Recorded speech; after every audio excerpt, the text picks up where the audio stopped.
My name now is Karen Hewitt, but then it was Karen McLeod, and I joined the union in probably the first week of Michaelmas term 1960.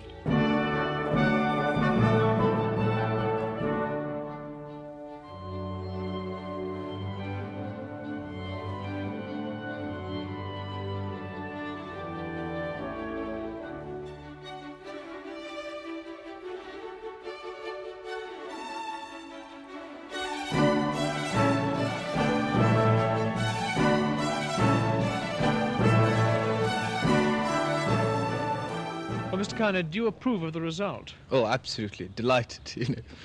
Have you had a core of old members who've opposed admitting women? Oh, yes, very much so. I mean, not only old, but even some of the new ones. But I think really the sort of core of opposition came from the older members, life members especially. There were 5 men for every woman at that time. So if you wanted a man, it wasn't too difficult. I went to a state grammar school, which was coeducational. From the age of 13, I'd been taking part in debates.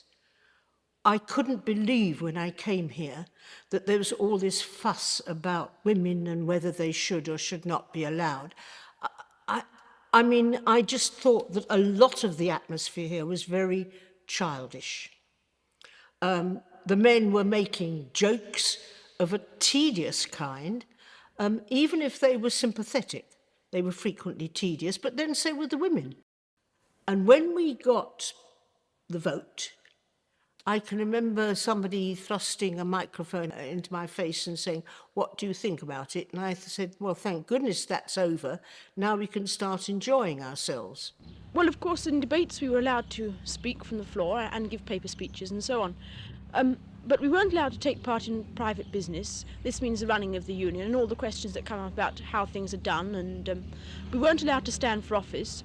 Not that I think that many women would be interested in this, but if they want to, they'll have a chance to see what debates are chosen and generally take an administrative part.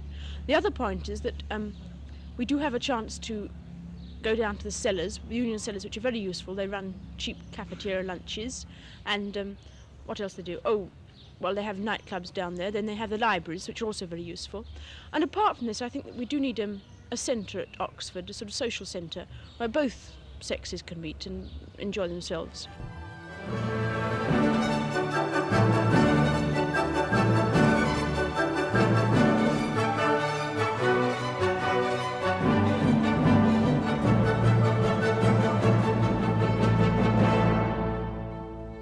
The motion was that the present state of the British press is prejudicial to individual freedom. And the reason why they asked me was because at that point I was editing ISIS.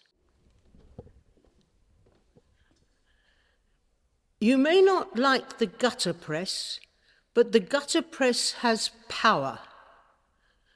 These words were said to me about a week ago by 2 journalists from the Daily Express. That was their view, and my argument today is that this is something we should be ashamed of and we should be trying to change. I was very anxious to have my say in big matters.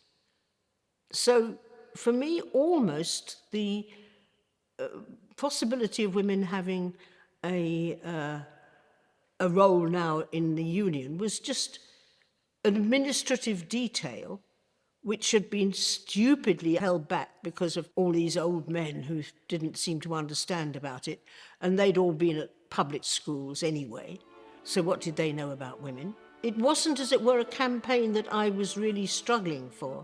I do hear that there are things that we were supposed to be shocked at, like wolf whistles. Well, I quite liked a wolf whistle. I mean, so what? This seemed to me to be so childish that one was worrying about something like that when there were plenty more things to worry about in the world.